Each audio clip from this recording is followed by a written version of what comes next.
Alors, donc bienvenue au public également à cette édition de Run Santé 2023, qui est d'ailleurs diffusée en direct sur la page internet, sur le site internet du quotidien. Voilà, vous trouverez toutes les vidéos. Alors, nous allons cet après-midi discuter d'un thème important, qui est celui du rétablissement et de la réinsertion des personnes atteintes de troubles psychiques. Alors, ce que moi je voulais vous dire en préambule, c'est que depuis la crise sanitaire, le nombre de réunionnais touchés par des troubles psychiques monte en flèche, notamment chez les plus jeunes. Voilà, les chiffres sont là et ils sont très parlants. Et ce qu'on va pouvoir observer, ce qu'on va pouvoir analyser pendant une petite heure avec notre plateau, c'est le regard qui est porté sur ces personnes, voilà, par une société qui peine encore parfois un peu à intégrer toutes les ressources et tous les protocoles qui sont mis en place par les soignants du domaine de la santé mentale. Et pour synthétiser un peu ce dont on va parler, il y a quand même cette notion de déstigmatisation qui revient par rapport à ces personnes, en fait, par rapport à ces personnes atteintes de troubles mentaux. Voilà. Donc, je vais commencer peut-être par donner la parole au docteur Dabadi. Voilà. Il fallait bien que quelqu'un commence, mais l'idée, c'est, si vous êtes d'accord, c'est je vais vous poser une question, mais peut-être par rapport à ce matin, on va peut-être parler de manière un peu plus libre. Je pense que vous connaissez tous autour de la table, de toute façon, à peu de choses près. Et si quelqu'un souhaite rebondir qu'il n'hésite pas à prendre la parole. Ce sera des questions relativement ouvertes, mais voilà, donc ce sera directement presque sous la forme d'un débat, mais c'est pas forcément plus mal que vous confrontiez vos points de vue ou que vous les complétiez, en fait, hein, tout simplement. Ce que je voulais voir avec vous, c'est peut-être de votre point de vue, est-ce qu'il y a une évolution dans les pratiques liées à la santé mentale? Est-ce que vous trouvez que ça évolue dans un sens peut-être plus, je ne sais pas, où les patients sont peut-être davantage pris en compte, sont davantage écoutés? Comment vous voyez ça? Je pense qu'à La Réunion, quand même, on a commencé à traiter les pathologies de santé mentale en 1960. C'est pas très très vieux, hein. C'est par rapport à la métropole où les hôpitaux, enfin les asiles existaient depuis longtemps. Nous, on a commencé à traiter les problématiques de santé mentale en 1960 avec en même temps l'arrivée des médicaments qui permettaient de traiter les pathologies psychotiques et permettre aux patients d'apaiser leur délire et de sortir de l'hôpital, de l'asile, et de retrouver un espace de réinsertion chez eux, dans leur environnement social. Ça a été pour nous en même temps une révolution qui se passait en métropole, mais nous un départ. Donc c'est vrai qu'il y a eu rapidement des choses qui ont été faites à La Réunion. Et moi, quand je suis arrivé après mes études, j'ai vu qu'il y avait des patients dépressifs qui n'étaient pas traités. Et en fait, j'ai commencé à les traiter à domicile, en libéral. Et ensuite, l'établissement qu'on a créé, c'était pour traiter des pathologies dépressives qui n'étaient pas identifiées à La Réunion parce qu'en fait, la psychiatrie était nouvelle, était très stigmatisée. Et tout le monde savait qu'à Saint-Paul, il y avait quelque chose qui se passait. C'était pas la ville, c'était l'hôpital. Et en fait, on a fait, je pense, beaucoup de travail en peu d'années finalement. Et peut-être, est-ce que ce lien entre parce que c'est un peu la thématique qui sous-tend la table ronde, est-ce que ce lien entre la société et les patients s'est amélioré? Est-ce que vous trouvez que désormais les patients atteints de troubles psychiques sont davantage pris en compte et puis sont capables d'évoluer un peu plus facilement ou d'en parler un peu plus facilement parfois, parce que c'est vrai qu'il y avait quand même cette notion de pas pouvoir parler de cette maladie qui reste une maladie souvent invisible, comme on la qualifie. Oui, en fait, souvent cette maladie mentale, c'est un peu une maladie honteuse. On la cache, on ne veut pas en parler, les familles cachent et sont dans le déni de la maladie. Et c'est vrai que ça ne favorise pas notre travail, et un travail de déstigmatisation qu'on doit faire pour pouvoir prendre en soin le plus précocement les troubles et pour pouvoir être efficace le plus rapidement possible. C'est vrai que pour nous, l'enjeu de la déstigmatisation de la psychiatrie, quelle que soit la pathologie, c'est un enjeu capital, parce qu'il va nous permettre d'enlever cette connotation négative, cette stigmatisation et cette perception que seul en psychiatrie, on a des drogues, on soigne avec des drogues et non pas avec des médicaments, alors que dans les autres domaines de la médecine, on soigne avec des médicaments. Nous, on soigne avec des drogues et il ne faut pas les donner aux patients. Ils ne veulent pas les prendre. Et c'est très, très compliqué de dire à quelqu'un, on va vous droguer maintenant. Donc, il y a tout un travail à faire tous ensemble, enfin mes confrères et moi, et puis de la société pour permettre de voir les choses autrement, de voir le parcours des patients autrement, de ne pas avoir peur. Parce que c'est vrai qu'on a très peur de la folie et la maladie mentale reste attachée à la notion de folie. Docteur Girardet, est-ce que vous, pour compléter? Oui, dans la même idée, on a des cheveux gris, bien gris tous les deux. Donc, si vous prenez la chirurgie, si vous prenez l'ophtalmologie, on vous opère au laser. En chirurgie, vous êtes sur des prises en charge ambulatoires. En cancérologie, il y a eu des progrès énormes. Quand on regarde la psychiatrie de l'extérieur, on utilise encore les mêmes molécules que dans les années 70. Il y a eu évidemment des molécules nouvelles, mais vu de l'extérieur, la spécialité de la psychiatrie n'a pas pris cette espèce d'élan scientifique considérable qui s'est produit dans toutes les autres spécialités médicales. Mais il y a quand même quelques points qui ont énormément changé. Un premier point, c'est qu'aujourd'hui, on informe le patient et on lui demande son avis, même pour les patients qui sont hospitalisés sous contrainte. On a cette démarche d'informer et de recueillir le plus possible le consentement du patient par rapport aux soins et de faire ce qu'on appelle de l'éducation thérapeutique, c'est-à-dire petit à petit essayer de le convaincre du bien fondé des décisions et des stratégies thérapeutiques que l'on prend. Le deuxième grand changement, il porte sur la durée d'hospitalisation. Je me souviens, dans les années 70, des patients à l'asile, ils étaient hospitalisés 20 ans, c'était leur lieu de vie. L'asile portait bien son nom, c'était le lieu de vie de ces patients atteints de troubles mentaux. Et l'asile, petit à petit, s'est fermé et s'est ouvert vers la cité.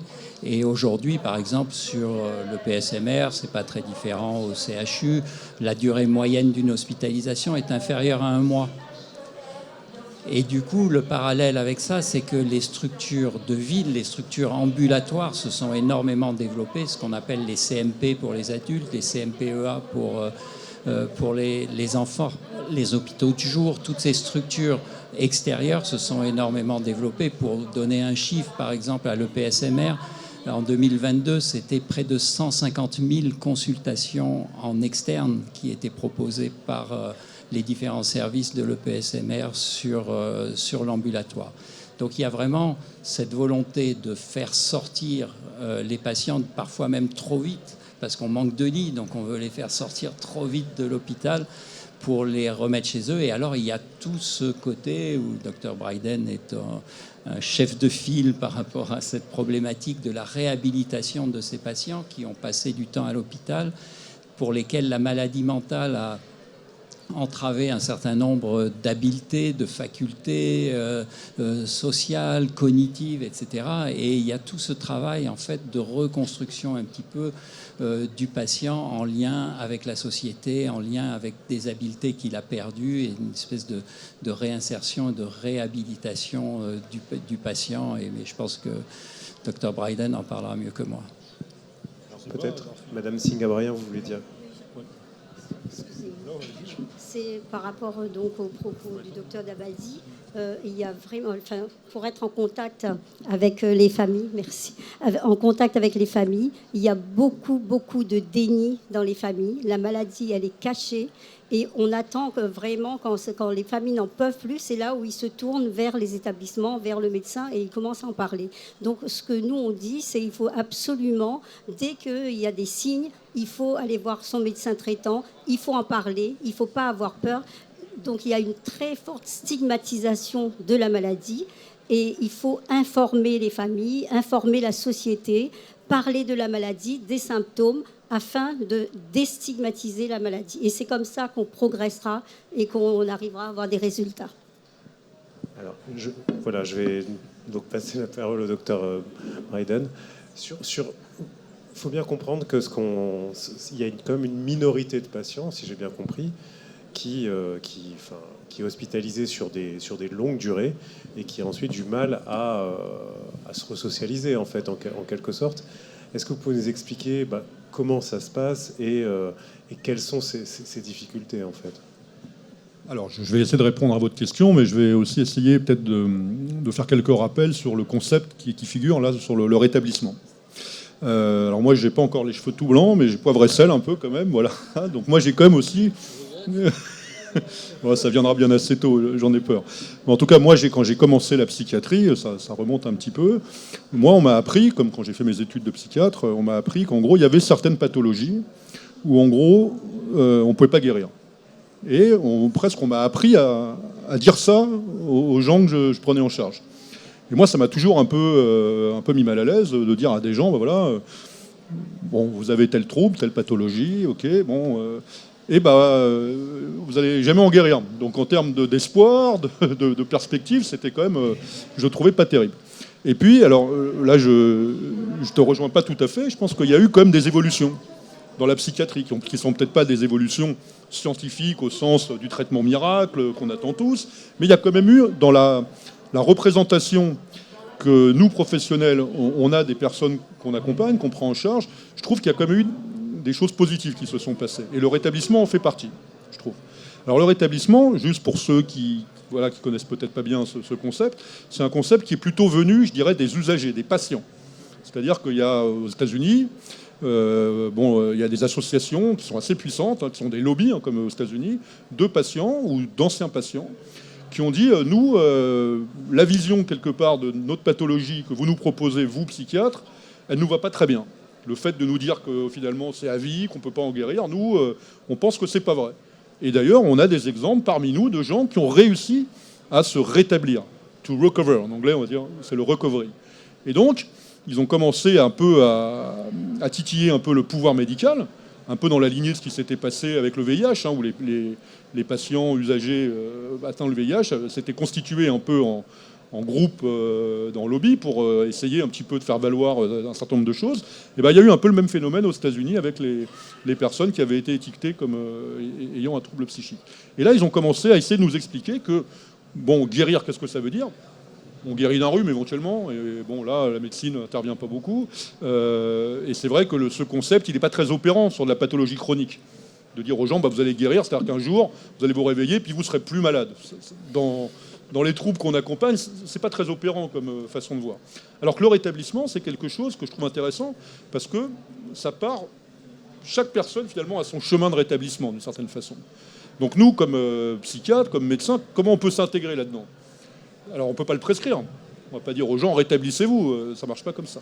Alors nous, ici à La Réunion, on a essayé un peu d'innover, on a créé un outil là, qui s'appelle le CARE. Alors, il y a toute une histoire, on a commencé par un pavillon, on avait un peu des chroniques, on a expérimenté des choses pour essayer de leur permettre de se réinsérer le mieux possible selon leurs choix, dans la société, en gardant en tête que la société en elle-même, elle n'est pas thérapeutique.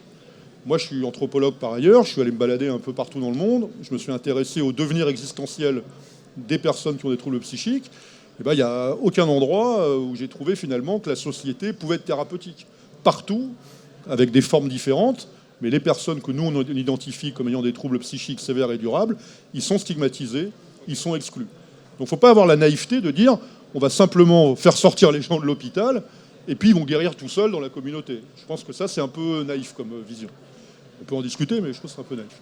Donc l'idée, c'était de pouvoir essayer de construire un outil qui allait déjà pouvoir partager avec les patients ce concept de rétablissement, qui est un concept qui est porteur d'espoir, et aussi de voir, essayer de faire émerger chez eux une certaine liberté de choix qu'on allait essayer d'accompagner. Donc on a essayé de créer un dispositif un petit peu comme ça.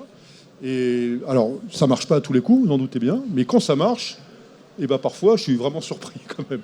Heureusement surpris par finalement les capacités des gens à se trouver un chemin dans lequel ils vont avoir une vie qui a du sens pour eux. Et c'est ça le rétablissement. Voilà un petit peu. Je peux rajouter, cela demande un accompagnement sanitaire et médico-social tout au long. Donc en fait, le rétablissement, c'est pas, ce que je pense, hein, c'est pas uniquement, par exemple, à la sortie de son hospitalisation. Le rétablissement, c'est en permanence dès le début de la maladie et tout au long, c'est un accompagnement qu'il faut faire tout au long de la maladie, enfin tout au long de la vie du patient. Tout à fait. Là-dessus, je vous rejoins. Mais après, il y a notamment Marianne Farkas, qui est un petit peu, qui est une psychologue, mais qui est chercheuse à Boston, qui est un peu la papesse de la réhab, on va l'appeler un peu comme ça, qu'on a fait venir, nous, à l'époque, à La Réunion pour faire une formation de service. Et moi, elle m'a dit, attention, le rétablissement, il faut que la personne soit disponible à un certain moment. Et donc, ce qui est important, c'est de pouvoir, je dirais, nous, dans nos outils de soins, pouvoir être suffisamment averti, alerté, que lorsqu'il y a cette disponibilité, là, on peut mettre le paquet pour raccompagner la personne dans ce processus-là. C'est compliqué. Mais je pense que, petit à petit, les choses vont évoluer dans ce sens-là. En tout cas, je l'espère.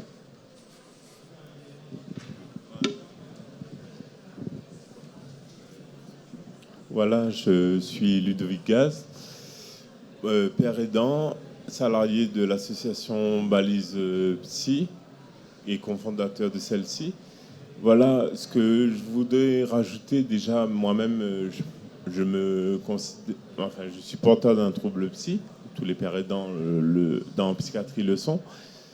Et ce que j'aimerais rajouter, c'est d'accord, il faut un accompagnement, il faut que, surtout que la personne elle-même qui est accompagnée et qui veut se rétablir ne soit pas dans le déni. Il faut qu'elle accepte qu'elle soit malade. C'est la première des choses. Et moi, je sais que j'ai passé très, très, très longtemps à ne pas accepter que je sois malade. J'ai une devise d'ailleurs, qui était le titre de mon portfolio lors du DU PESH. C'est quand je sais que je suis malade, je ne suis pas malade. Quand je ne sais pas que je suis malade, je suis malade. Merci. Alors, peut-être, Monsieur Allard, Oui. réagir là-dessus. Est-ce que c'est vraiment important justement d'associer les patients à leur propre thérapie, à leur propre guérison? Oui, moi je pense. En tout cas, c'est dans la lignée de ce qui a été dit après la prise de pouvoir des personnes concernées par un trouble psychique qui ont pris des décisions, qui remettent peut-être en question parfois les traitements, en tout cas qui ont besoin de comprendre la maladie, comprendre les effets secondaires, comprendre comment gérer les effets secondaires et les troubles, les symptômes résiduels, etc., tout autour de la maladie. Donc, il fallait qu'effectivement, à un moment donné, que les personnes elles-mêmes puissent aussi se faire valoir de leur savoir-faire expérientiel pour apporter une complémentarité par rapport à un discours de professionnel, par rapport à un discours d'expert, mais par rapport aussi en lien avec un apprentissage, en tout cas, de la maladie, un dépassement de ses propres limites pour pouvoir mieux accompagner finalement les autres. Hein. C'est ça le principe de Balise Psy, l'idée d'employer effectivement des personnes concernées par un trouble psychique, des médiateurs pairs, c'est de pouvoir proposer en tout cas des mécanismes de projection et d'identification pour les autres membres que nous accueillons effectivement à Balise Psy, qui n'ont pas atteint ce même niveau de rétablissement et qui ont besoin de s'identifier, de se projeter, de croire en un avenir meilleur, en l'espoir d'un rétablissement. Et comme le dit Madame Saint-Gabrien-Tampigny, c'est bien un cheminement long et c'est... je dirais que c'est une voie en rétablissement, en perpétuel rétablissement. On n'est pas rétabli, on est en rétablissement, je crois, tout au long de sa vie. Donc c'est simplement peut-être pour préciser un petit peu ce point-là.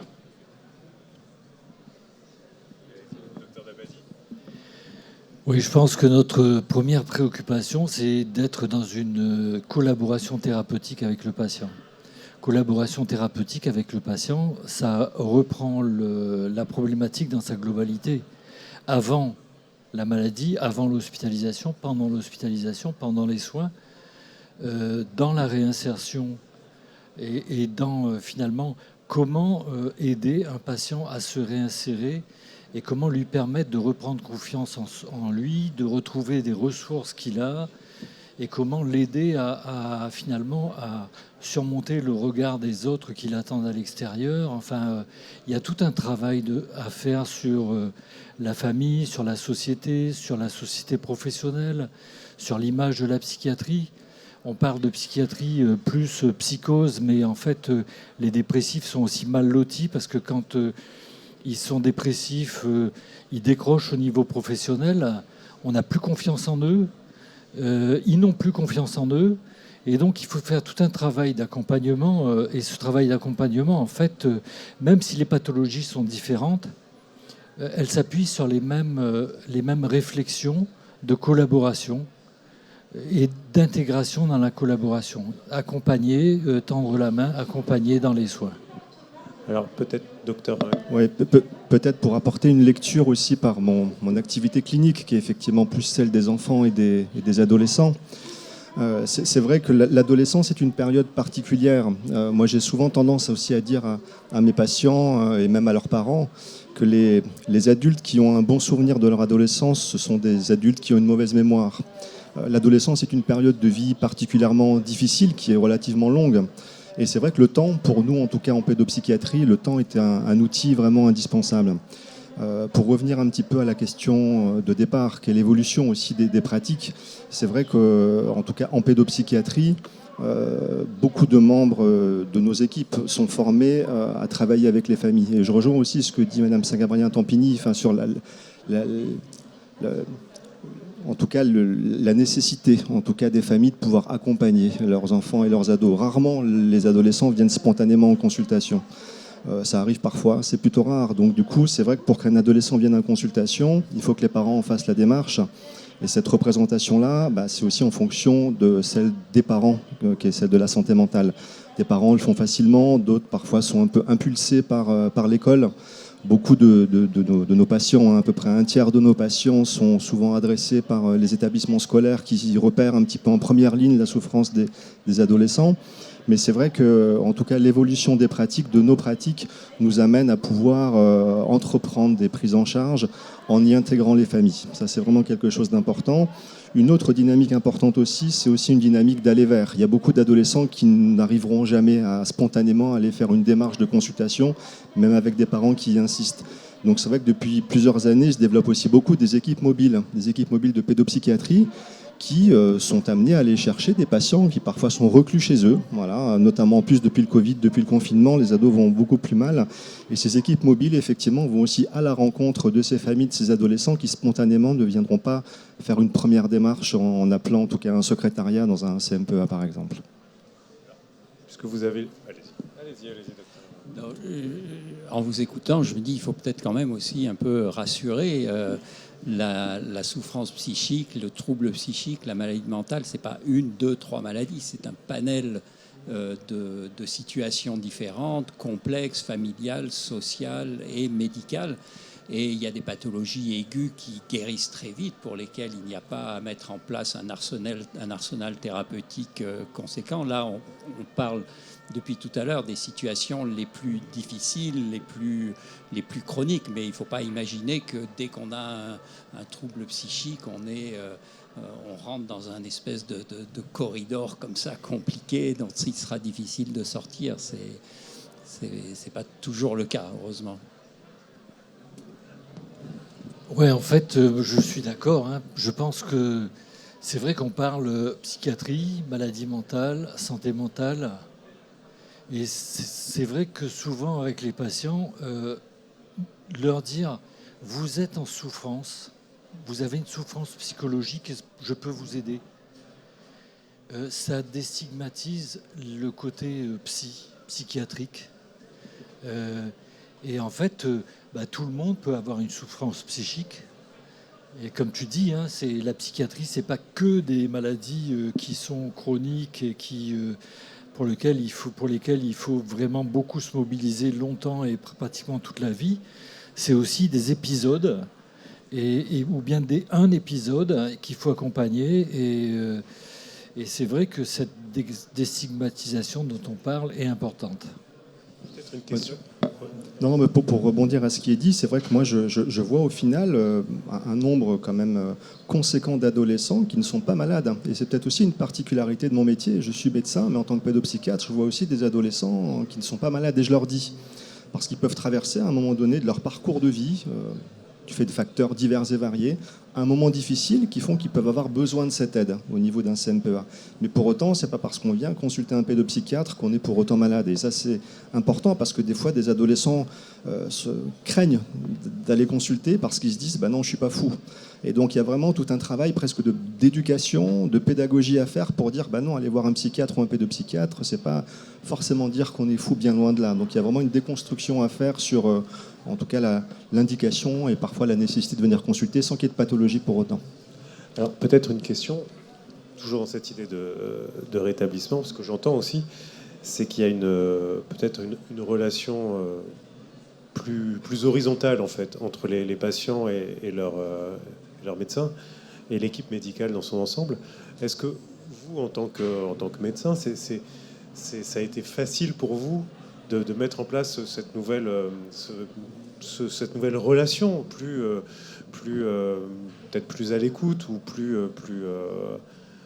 moins verticale, on va dire, avec vos patients. C'est-à-dire que quelque part, on en parlait un peu plus tôt, cette idée de co-construction, en tout cas du rétablissement. Est-ce que c'est quelque chose de facile à mettre en place? Ça demande de lâcher un peu d'autorité quelque part. Je laisserai la parole aux collègues, mais en tout cas pour ma part, je crois que déjà j'ai été formé comme ça en tant qu'interne. C'est-à-dire que c'est pas quelque chose de nouveau, c'est pas une pratique qui est fondamentalement différente pour moi. J'ai été formé avec l'idée de pouvoir aussi construire des contrats de soins avec les familles, avec les patients. Donc on est plutôt dans un contrat de soins horizontal bien plus que vertical, et c'est vrai que c'est une équipe, c'est-à-dire que sans les patients on ne peut rien faire, sans les familles on ne peut rien faire, donc c'est vraiment un travail collaboratif du médecin, de son équipe avec le patient et avec sa famille, en tout cas pour ma part.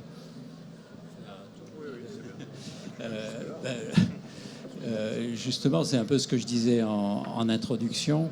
Moi j'ai connu une époque où quand vous aviez une tumeur digestive ou le médecin vous examinait, vous disait vous avez un petit kyste, on va l'enlever, ça sera pas trop grave et tout, et en fait vous aviez un cancer, mais le médecin vous disait même pas que vous aviez un cancer. Dans les années 70, on en était là au niveau de la médecine, et puis la psychiatrie a mis du temps à rejoindre la médecine générale et la chirurgie, et à annoncer d'une part le diagnostic, à faire des stratégies, à mettre en place des stratégies thérapeutiques. Donc, ma génération a dû faire vraiment un volte-face par rapport à ces choses-là. Et c'est pour ça que je disais qu'une des choses qui a le plus changé dans la psychiatrie, c'est de ne pas considérer le patient comme un malade, mais comme un être en souffrance, et d'adapter à la fois notre discours, nos thérapeutiques, nos décisions. Je parlais tout à l'heure de la contrainte de soins. C'est quelque chose d'incroyable, cette histoire-là. C'est-à-dire qu'on peut, en psychiatrie, obliger un adulte à être hospitalisé, à recevoir des médicaments, à le garder enfermé dans une chambre d'isolement le cas échéant, et tout ça simplement par des certificats médicaux. Et tout ça, c'est très encadré par la loi, par le juge des libertés aujourd'hui et tout, mais c'est relativement récent qu'il y a cet encadrement par rapport aux décisions que nous prenons. Mais chez ces patients-là, on cherche le plus rapidement possible à tourner cette page de la contrainte de soins et de passer à la phase d'alliance thérapeutique. Et ce terme d'alliance thérapeutique, on l'utilise au quotidien. Et les infirmiers disent « Ah ben, on a commencé à installer une alliance thérapeutique avec tel patient ». C'est le but de tous les services de psychiatrie, de tous les collègues, de toutes les équipes, d'aller vers cette alliance thérapeutique après avoir traversé une période difficile, une période de crise qui est souvent traumatique et pour les patients, pour leurs familles, mais aussi pour les soignants, parce que c'est jamais agréable d'être dans ces mesures coercitives. Donc un peu sur la verticalité, l'horizontalité, tout ça. Bon, moi je pense quand même, comme psychiatre, je suis médecin spécialisé dans les troubles psychiques. Donc c'est vrai que la psychiatrie, on peut étendre son champ d'intervention, j'ai presque envie de dire, à l'infini. Donc il faut faire attention à ça quand même. Sur la posture, un petit peu, qu'on peut avoir avec les personnes qu'on accompagne. C'est compliqué, parce que au-delà, je dirais, de notre formation comme médecin, où on n'apprend pas forcément, alors peut-être que dans les plus jeunes générations, maintenant, la formation est un peu différente, mais bon, on nous apprend aussi quand même que, bon voilà, nous on est bien portants, et puis celui qui est en face, il est malade, et qu'il y a quand même, voilà, enfin moi j'ai été un peu, à mon époque, on était encore un peu formés comme ça, quoi. Alors, après, en psychiatrie, moi, j'avais les personnes qui m'ont formé, qui étaient pour certains des 68 ans, on dirait, qui, eux, au contraire, avaient dit, bon, la psychiatrie, on enlève la blouse. C'était la seule spécialité où il n'y avait pas la blouse. Moi, ça me plaisait bien, cette idée-là. Alors, moi, je n'avais pas la blouse, hein, donc j'arrivais. L'idée, c'était, on n'a pas la blouse parce qu'on essaye, justement, de limiter la symétrie relationnelle avec les personnes. Puis là, je vois la blouse, ça revient. Je vois mes jeunes collègues psychiatres, ils reviennent, ils remettent la blouse et tout. Puis quand je me dis, je m'étonne un peu, eux, ils comprennent même pas que je m'étonne, quoi. Ils disent, bah non, c'est pour l'hygiène. Alors je dis, ouais, mais c'est aussi quand même pour marquer une différence. Donc c'est pas évident de se mettre, je dirais, dans une position où lorsqu'on est face avec ce qui, dans toutes les cultures, et ça je l'ai un peu vérifié comme anthropologue, la folie, c'est l'altérité radicale, c'est-à-dire que c'est la personne qui est vraiment différente de nous, et donc voilà, on porte aussi ça, hein, même dans nos sociétés. Et moi, ce que je vois un peu comme espoir, c'est, j'ai l'impression que maintenant, et notamment dans le champ de la promotion de la santé et de la prévention, on est en train d'essayer de faire passer le message qu'on a tous une santé mentale, finalement. Voilà. Et ça, je crois que c'est important, et ça, moi, j'ai beaucoup d'espoir dans cette approche-là, c'est de dire aux gens, vous avez tous une santé mentale, qui est plus ou moins bien, plus ou moins bonne. Ça veut pas dire que vous êtes malade, mais sur une échelle de 0 à 10, par exemple, vous, aujourd'hui, votre santé mentale, vous la situerez où? Vous n'êtes pas obligé de me répondre. Mais on a tous une réponse en nous. Hein, et on est, à mon avis, pas tous à 10. Voilà. Donc, de faire passer cette idée qu'on a tous une santé mentale, que c'est important, et qu'on partage ça, je dirais, en tant qu'espèce, en tant qu'humain, on a tous une santé mentale, j'ai bon espoir que cette approche-là puisse permettre de faire un peu bouger les lignes sur la stigmatisation. Mais il faut savoir que lorsqu'on veut lutter sur les représentations sociales, c'est un travail de longue haleine et c'est jamais gagné. Hein, c'est-à-dire que moi, on a fait des choses, on a fait des bibliothèques de livres vivants à La Réunion, on a fait des actions de ce type-là. Il suffit que vous ayez un fait divers et que dans les journaux, il y ait marqué « Un schizophrène a encore poignardé quelqu'un », et ben là, vous perdez 5 ans de travail, quoi. Hein, voilà. Donc c'est vraiment, à mon avis, un travail de longue haleine. Mais ce concept de santé mentale et cette idée qu'on a tous une santé mentale et qu'on peut partager ça, je vois beaucoup d'espoir dans cette approche-là. Oui, c'est vrai que mettre en place la santé mentale et le concept de santé mentale, ça permet de s'éloigner un peu de ce qui se focalise autour de la psychiatrie et de sa stigmatisation. Donc c'est aussi un espoir, enfin je suis d'accord, et pour répondre un peu à la première partie de la question sur le côté vertical et horizontal, ça dépend de chaque individu. Moi j'ai fait des études de médecine pour soigner, pour tendre la main et puis pour aider. Donc je me suis installé, j'ai vu qu'il y avait des manques, j'ai créé des établissements pour soigner ces manques. En fait, pour moi, ça n'a jamais été le problème de la verticalité, etc. En fait, on est tous des êtres humains. Maintenant, il y a des gens qui peuvent aider et qui doivent le faire, et d'autres qui sont là pour accepter de l'aide. Quand j'ai besoin d'un avocat, je vais voir un avocat. Quand j'ai besoin d'un notaire, je vais voir un notaire. Quand j'ai un problème de santé mentale, je vais voir un spécialiste. Oui, alors nous ne sommes pas un établissement sanitaire de soins, il n'y a pas de docteur chez nous. Par contre, cette idée de verticalité, elle n'existe pas non plus au sein de l'équipe, parce qu'en fait nous partageons énormément beaucoup de communication, que ce soit avec des bénévoles, avec des membres. Voilà, on travaille beaucoup sur la communication et les décisions sont prises de façon unanime en équipe.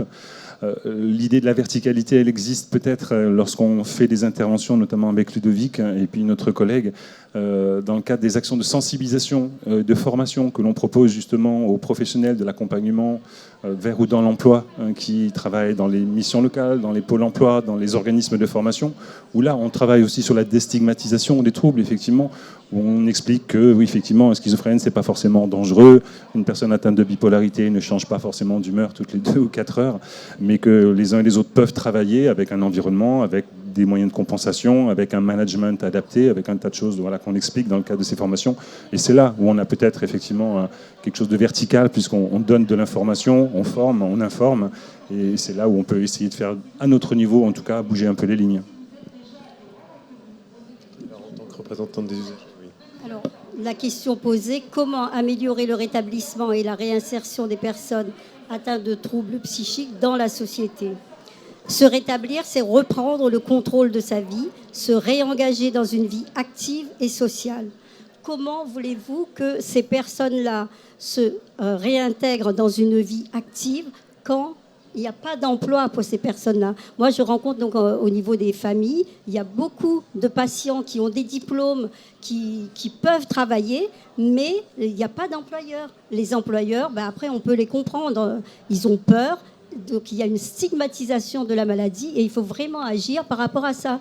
Les personnes, donc les adultes en situation de handicap et puis même des jeunes qui ont des diplômes d'ingénieurs et d'autres ne peuvent pas travailler. L'accès à l'emploi, c'est fermé et alors le maintien dans l'emploi, c'est pire.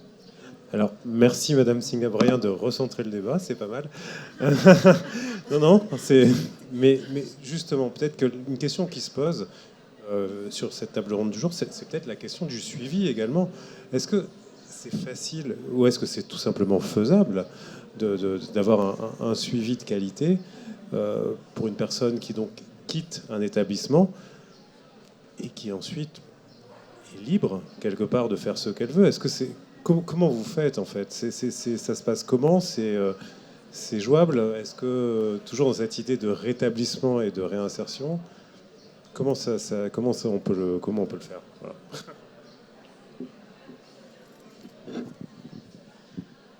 Je pense que la solution, c'est dans le maintien du lien et dans la relation thérapeutique. C'est-à-dire qu'on doit rester disponible.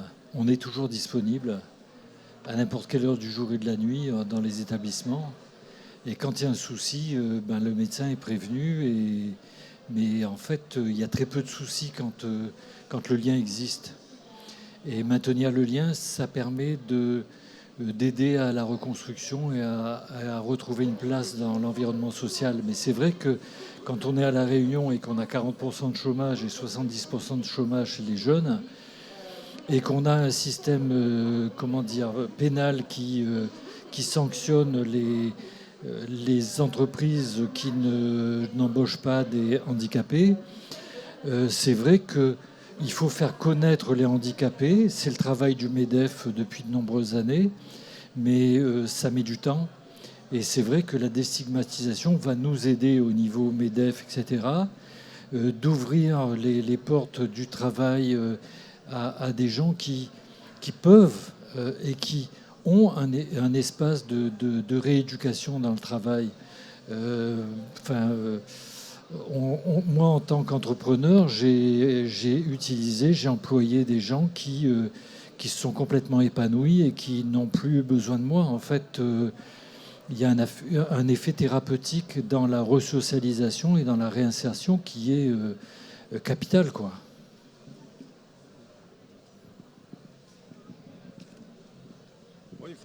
J'ai rien à rajouter, c'est-à-dire que j'irais pas dire jusqu'à le travail c'est la santé, parce que c'est pas toujours vrai non plus quand même. Voilà, attention à ça. Mais ouais, c'est ça. Mais en tout cas, je crois que c'est parfois important, lorsqu'on parle de stigmatisation, ne pas oublier que parfois, il y a aussi l'auto-stigmatisation. C'est-à-dire que finalement, la stigmatisation de la société, elle finit par être intériorisée par les personnes qu'on accompagne. Oui et non, parce que l'image que tu as de toi-même, c'est le regard de l'autre. C'est ce qu'on appelle l'autostigmatisation. C'est-à-dire finalement, on va intérioriser, les personnes vont parfois intérioriser certaines représentations négatives qui se baladent dans la société. Et ça, l'autostigmatisation, ça j'ai un ami à Nice qui est spécialisé là-dedans, qui nous invite, nous, à vraiment toujours se questionner là-dessus. Et par rapport au travail, donc là, au niveau du service, bon, nous, on a un dispositif où on commence par, sous prétexte d'évaluation des compétences des personnes, on essaye justement de partager avec eux ce concept de rétablissement. C'est un diagnostic qui est dynamique, c'est pas simplement une évaluation de savoir si les gens sont capables de faire un repas ou s'ils connaissent bien leurs médicaments et tout ça. L'idée, c'est aussi de les mettre dans cette dynamique-là et de partager avec eux ce concept porteur d'espoir qu'est le rétablissement. Mais parfois, on a des personnes qui sont prises en charge par la psychiatrie depuis très longtemps et qui vont nous dire, alors d'où ça vient, voilà, mais qui vont nous dire, moi de toute façon je suis schizophrène, je ne peux pas travailler. Donc en fait, certaines personnes, là, ce qu'on leur dit, mais si, attendez, il n'y a rien qui vous empêche de travailler au niveau de la loi. Il y a des personnes qui vont intérioriser cette idée que dès lors qu'elles vont avoir ce stigmate du trouble psychique sévère et durable, là je parle quand même, voilà, ils vont intérioriser le fait qu'ils ne peuvent pas travailler, presque ils n'y ont pas droit. Et simplement parfois leur fait de dire, attendez, si, vous y avez droit, il n'y a pas de problème, par contre ça ne va pas être facile. 40% de chômage, 70 dans votre tranche d'âge. Donc nous, ce qu'on peut faire, c'est si vous le souhaitez, on peut vous accompagner, c'est ce qu'on essaye de faire avec le service, vers les personnes dont c'est le métier dans la société, d'accompagner vers le travail. Moi, ce n'est pas mon métier comme psychiatre d'accompagner vers le travail. En revanche, mon métier, c'est d'identifier cette auto-stigmatisation et essayer parfois simplement de les faire un petit peu évoluer dans les représentations des gens qu'on accompagne. Mais justement, et peut-être là, un avis un peu voilà, à la volée, mais est-ce que c'est cette notion d'inclusion, voilà, de société inclusive et notamment d'inclusion par le travail, elle commence à s'étendre à des institutions comme l'école, par exemple, comme les employeurs également, hein, enfin, parce que c'est quand même un handicap invisible, peu connu, qui peut faire peur également. Est-ce que il y a eu des évolutions à ce niveau-là et par quoi ça passe? Parce que c'est pas toujours facile d'en parler. Je pense qu'il faut y aller progressivement. On peut d'abord réinsérer les gens qui sont réinsérables. Il y a une époque où, il y a 20 ans, on a voulu réinsérer des gens pas réinsérables. Et là, ça a tout bloqué. Ça a bloqué le système, ça a mis des verrous en place, des peurs en place. Réinsérer des gens réinsérables, ça rassure et ça permet de gagner du terrain, de déstigmatiser progressivement. Je pense que c'est ça l'enjeu de la réinsertion. Et c'est vrai que quelqu'un qui a une maladie et qui a cette image de lui qui lui est renvoyée par la société comme une image qui fait peur, etc., il faut qu'il travaille sur lui-même et qu'il faut qu'on l'aide à travailler sur l'image qu'il perçoit, mais qui n'est peut-être pas celle qui est la réalité, pour qu'il puisse avancer. Docteur Hung. Alors c'est vrai que les ados ne travaillent pas, mais ils vont à l'école. Et c'est vrai que les ados, finalement, passent plus de temps à échanger avec leurs camarades du même âge, donc leurs pères et leurs professeurs, qu'avec leurs parents. Donc c'est vrai qu'un ado qui ne va pas à l'école ou un enfant, c'est un ado qui se coupe des liens sociaux, qui est à risque de se désocialiser. Donc c'est vrai qu'on peut, nous, à notre niveau, travailler avec les établissements scolaires sur certains aménagements scolaires, faire des formes de partenariats un peu organisés, formalisés, sur des temps de cours dans la semaine et d'autres temps de soins. Et c'est vrai que pour les enfants et les ados, les prises en charge et en tout cas l'inclusion dont vous parlez, finalement, elle est aussi, on va dire, multi-partenariale. C'est-à-dire qu'il faut qu'on travaille avec les familles, il faut qu'on travaille avec les établissements scolaires, parfois avec les maisons départementales et les éducateurs spécialisés qui y travaillent. Donc c'est vrai qu'on a finalement, nous, dans le réseau de prise en charge, plusieurs leviers sur lesquels on peut s'appuyer. Et c'est vrai que le réseau, pour nous, c'est quelque chose d'extrêmement important pour pouvoir effectivement permettre à ces ados de ne pas se désocialiser complètement si déjà ils ne vont pas à l'école et qui sont coupés par ailleurs de tous liens sociaux. C'est un facteur de risque supplémentaire pour eux.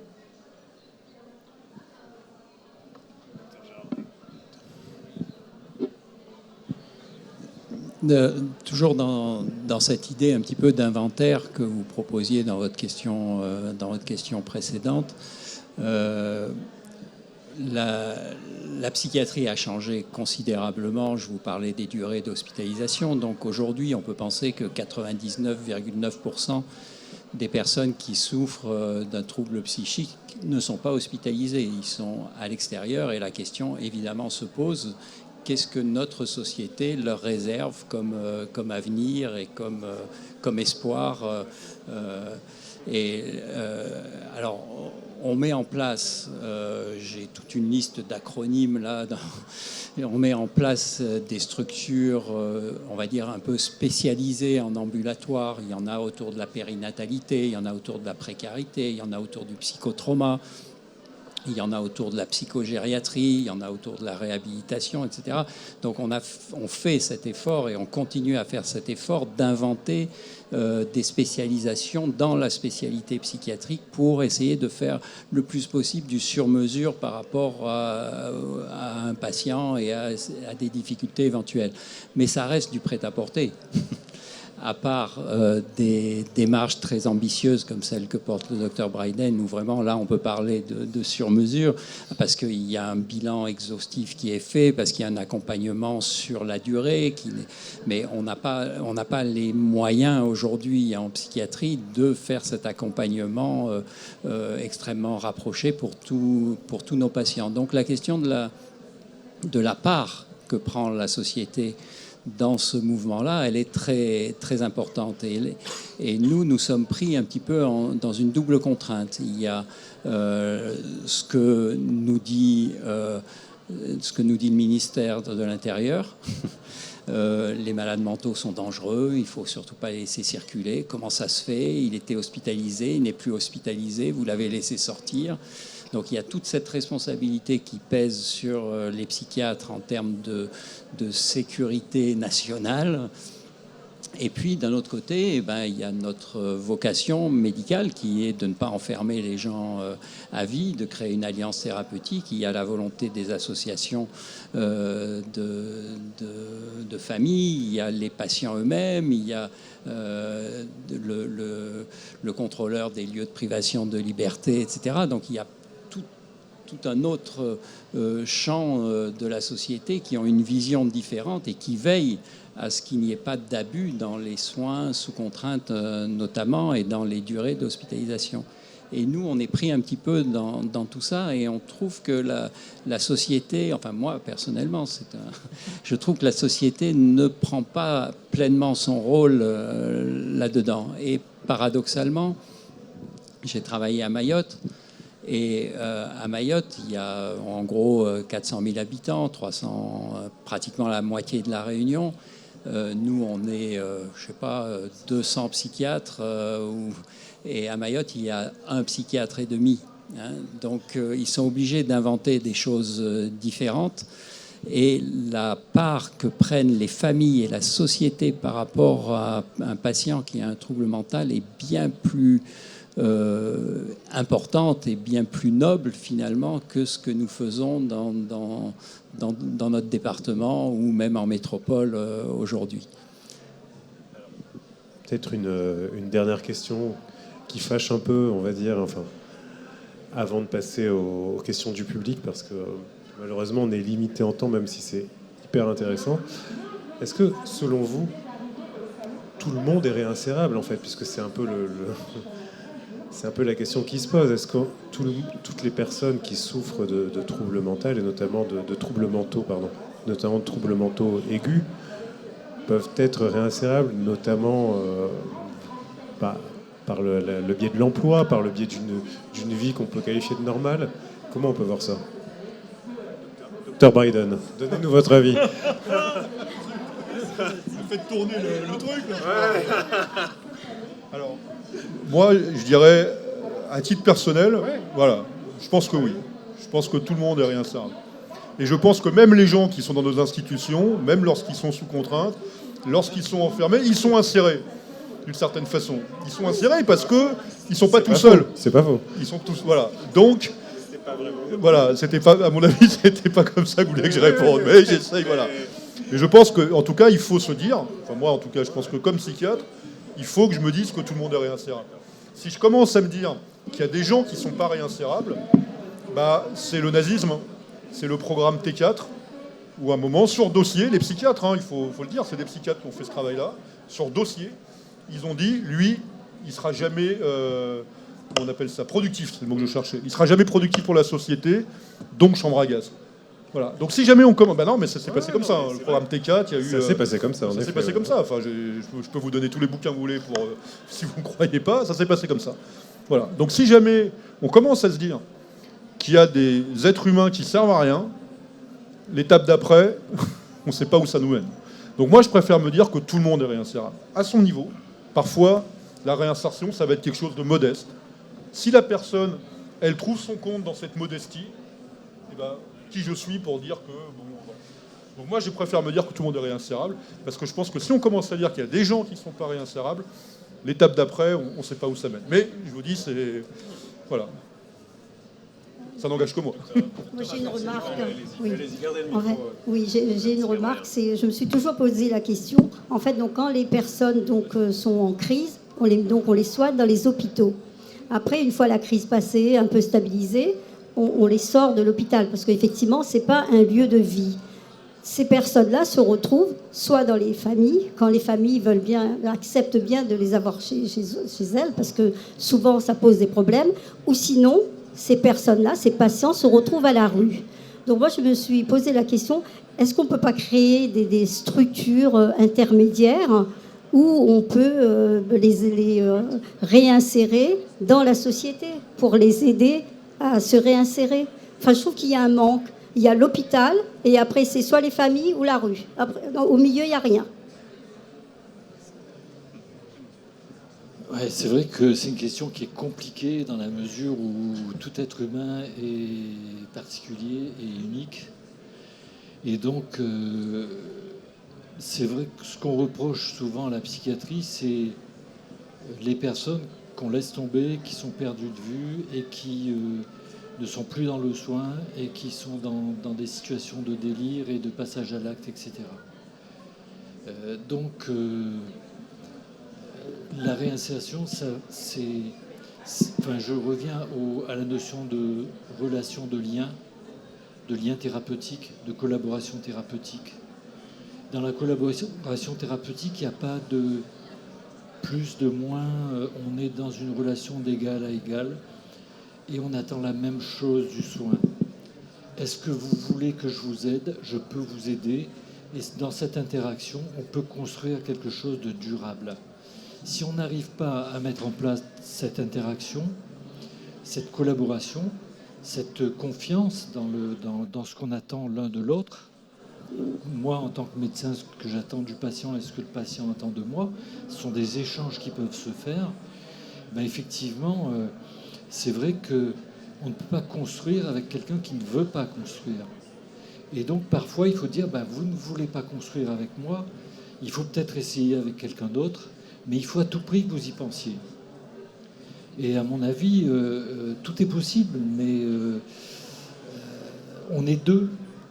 On est dans une relation et en fait, autour de ces deux, il y a tout un monde. Il y a la famille, il y a la société, il y a tout ce qui pousse à ce lien et tout ce qui freine à ce lien, et c'est compliqué.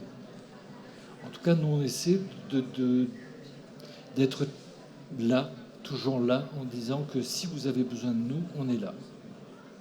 Que ce soit pour les patients qui veulent se suicider ou les patients qui sont en souffrance, qui se sentent mal, savoir qu'on a une personne qui est là et qui peut dire je vous écoute, c'est important. Merci. Oui, Balise Psy, c'est peut-être aussi un intermédiaire. Alors évidemment, ça ne va pas résoudre tous les problèmes et répondre à toutes les demandes, y compris sur toute la Réunion. Nous sommes localisés sur Saint-Paul. Maintenant, c'est un lieu quand même où on peut retrouver une vie sociale, une redynamisation à travers plusieurs activités, des ateliers collectifs, reprendre confiance en soi, reprendre un peu des repères, se projeter par rapport à des personnes qui effectivement sont passées par le même schéma, par rapport à l'acceptation de la maladie. En ce qui concerne la déstigmatisation, par contre, ce que je voudrais dire, peut-être c'est assez important, c'est quelque chose qu'on souhaite vraiment mettre en place l'année prochaine. Donc dans un an, on se donne un an et on espère le faire avec toutes les personnes qui sont ici, en tout cas toutes les associations, les établissements sanitaires, médico-sociaux et sociaux, pour pouvoir mettre en place une Mad Pride, c'est-à-dire l'idée de faire un défilé pour pouvoir donner de la visibilité justement sur ce handicap invisible, entre guillemets, il n'est pas si invisible que ça.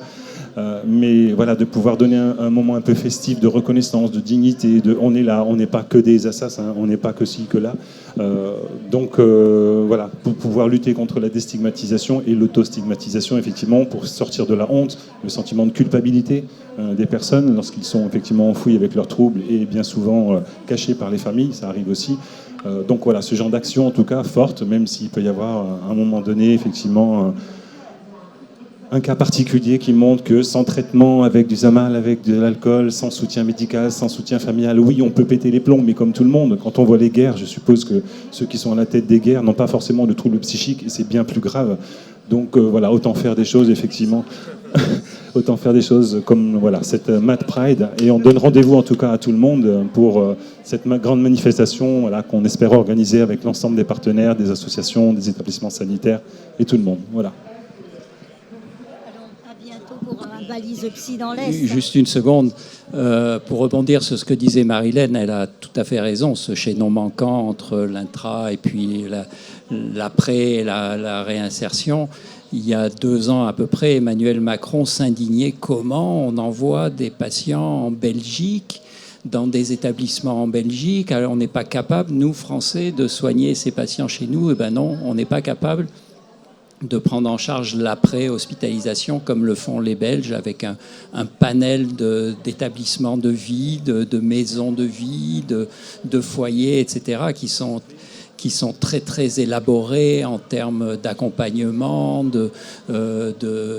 d'activité, etc. Donc, nous, on envoie certains patients de la Réunion vers la Belgique parce qu'on sait qu'ils ont un espoir de vie là-bas qui sera considérablement plus riche que celui qu'on peut leur proposer en France. Et c'est un vrai scandale, ce chaînon manquant-là dont vous parlez, Marilène.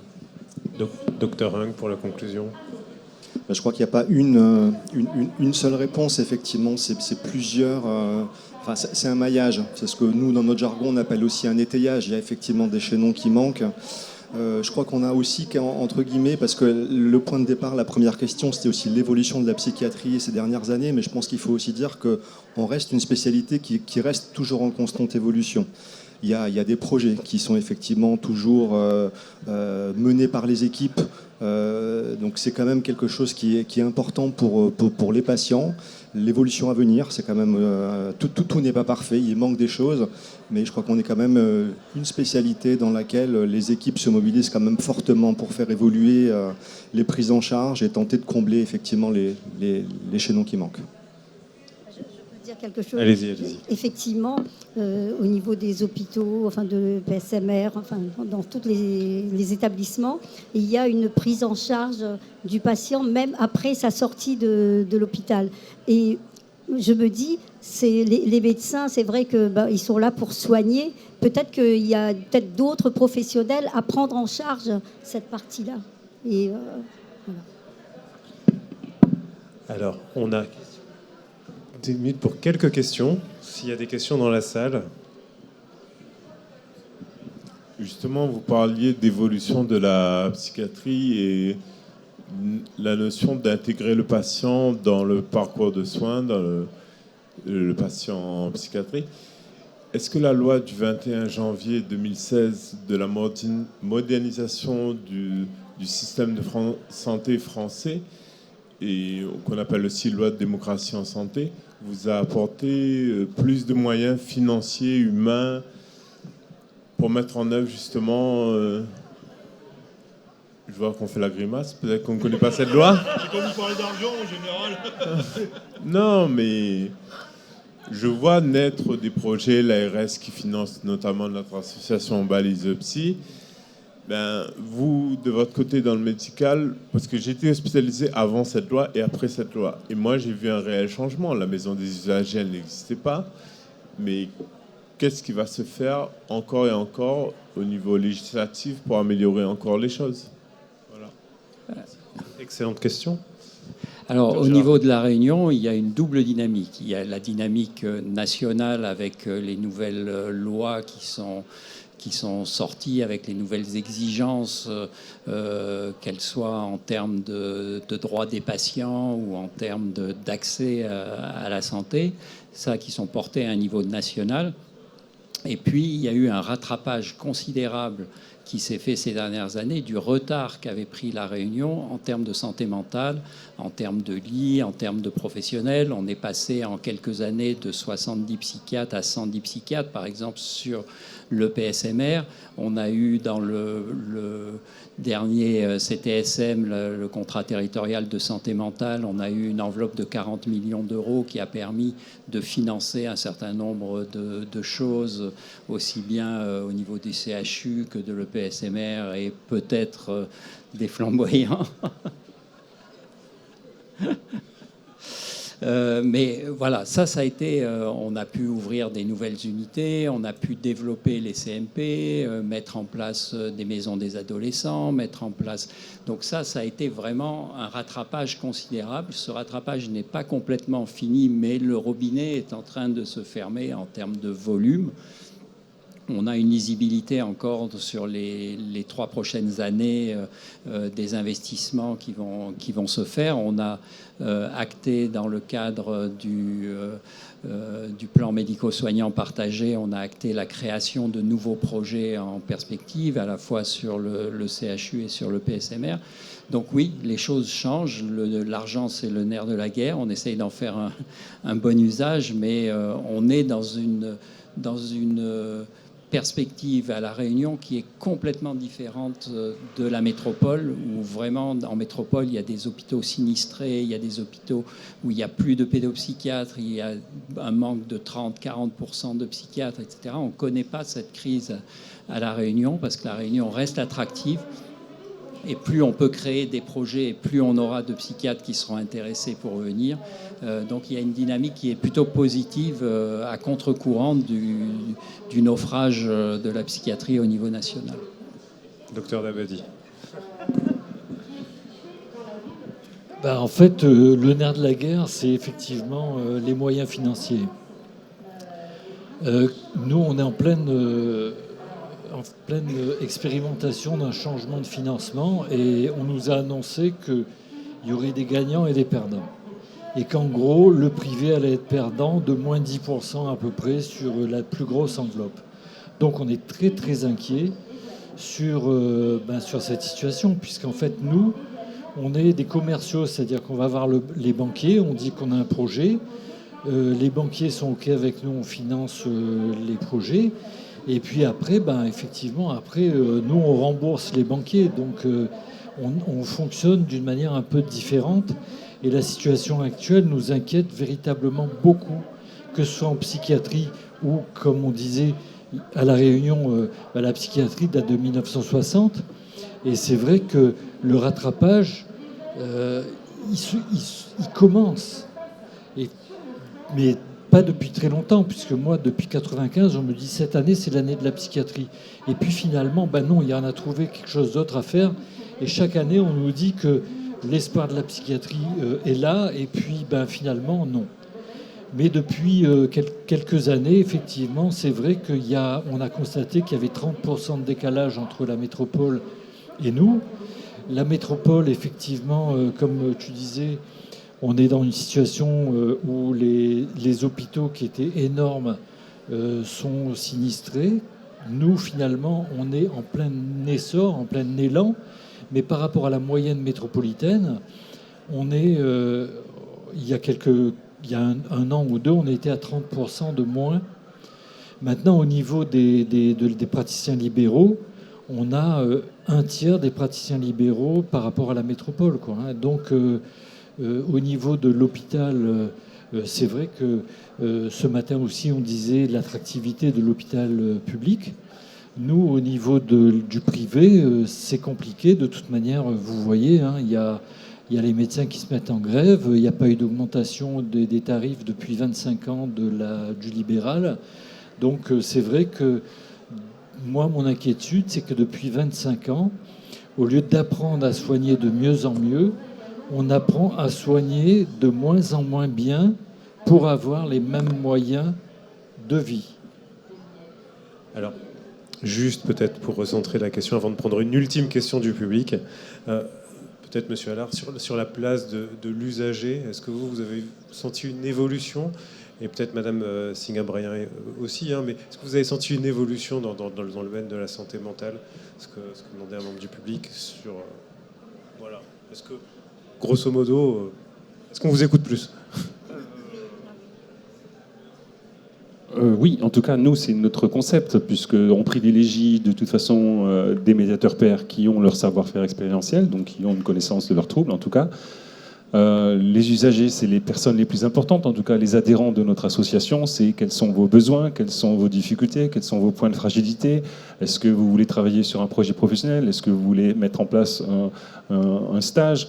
Enfin, tout est basé sur l'écoute, l'observation fine, pour pouvoir décoder aussi ce qui n'est pas forcément dit, de pouvoir accompagner, à la différence de certains dispositifs comme les prestations d'appui spécifiques, donc un organisme financé par la GFIP et le FIPHFP pour l'insertion professionnelle des personnes en situation de handicap, et en particulier le handicap psychique, où il était hors de question de parler d'accompagnement des personnes. Or, moi, pendant 10 ans, c'est ce que j'ai fait, en tout cas c'est ce qu'on m'a demandé de faire, mais ça ne me convenait pas, ça ne correspondait pas ni à mes valeurs, ni aux besoins que moi j'identifiais auprès des personnes.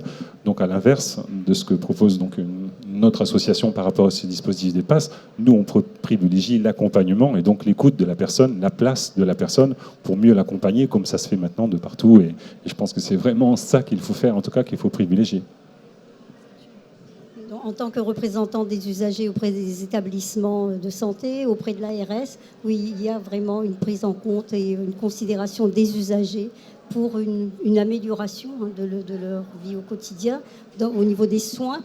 Et il y a aussi une écoute de la part des établissements, et c'est très constructif. Et je vous remercie en tout cas de cette collaboration. Merci. Peut-être une dernière question? Écoutez.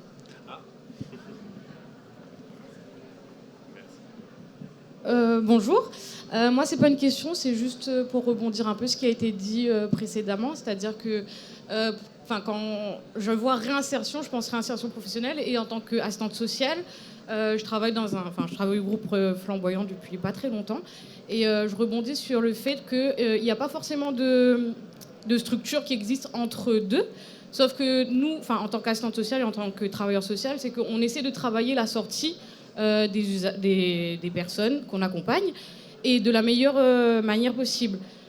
Quand un patient sort, on essaie aussi de faire le lien. Et je rebondis sur ce que Dr Dabadi l'a dit, c'est le repère des personnes. Ce qui est important, c'est que même s'il est sorti, demain on nous appelle, on est là, on est à l'écoute, et on essaie de répondre au mieux avec les moyens qu'on a, parce qu'effectivement, comme Madame Singabrian elle a dit, c'est qu'il y a peu de moyens aujourd'hui pour la sortie, notamment sur le logement et sur la réinsertion professionnelle. Peut-être que la question qui se pose dans ce cas-là, merci pour votre remarque, pour votre réaction, c'est est-ce que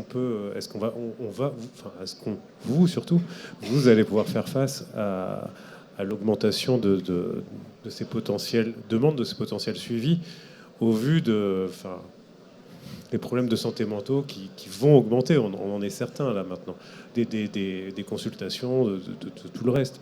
Est-ce que c'est quelque chose qui vous traverse l'esprit? Est-ce que c'est une crainte grosso modo, de ne plus pouvoir faire un suivi de qualité, en fait, faute de moyens? Enfin, on en revient un peu toujours à cette question-là, mais... Écoutez, dans le dernier contrat territorial de santé mentale, je vous disais qu'on avait obtenu des moyens pour développer les CMP, mettre des IAO, des infirmiers d'accueil et d'orientation, des infirmiers pour les cas complexes, etc. On a considérablement augmenté les dispositifs.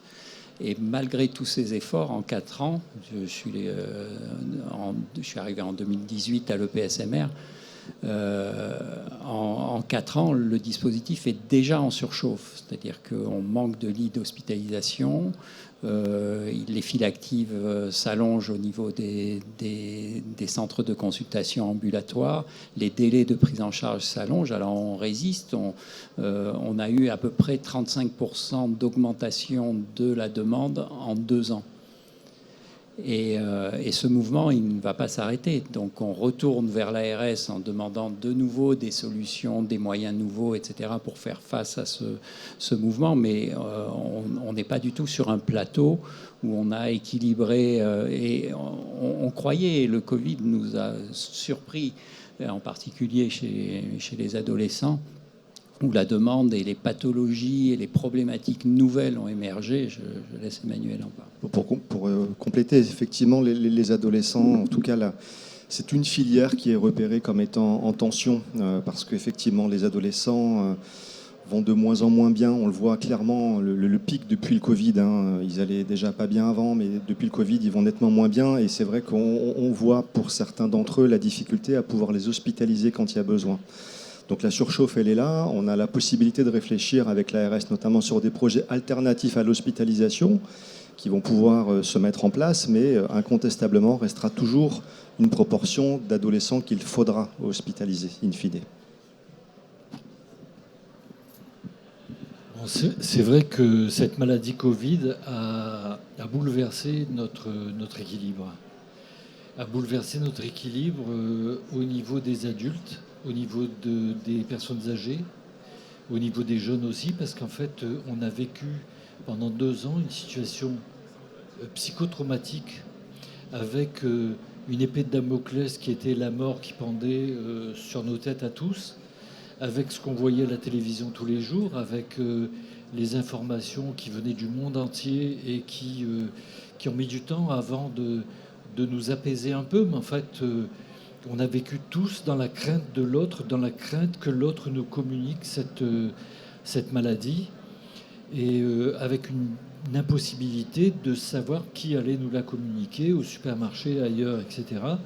Et c'est vrai que pour les jeunes, se retrouver dans des confinements et dans des isolements, alors que c'est à ce moment-là qu'ils construisent leur vie sociale, leur interaction sociale, leur interaction familiale, et puis etc.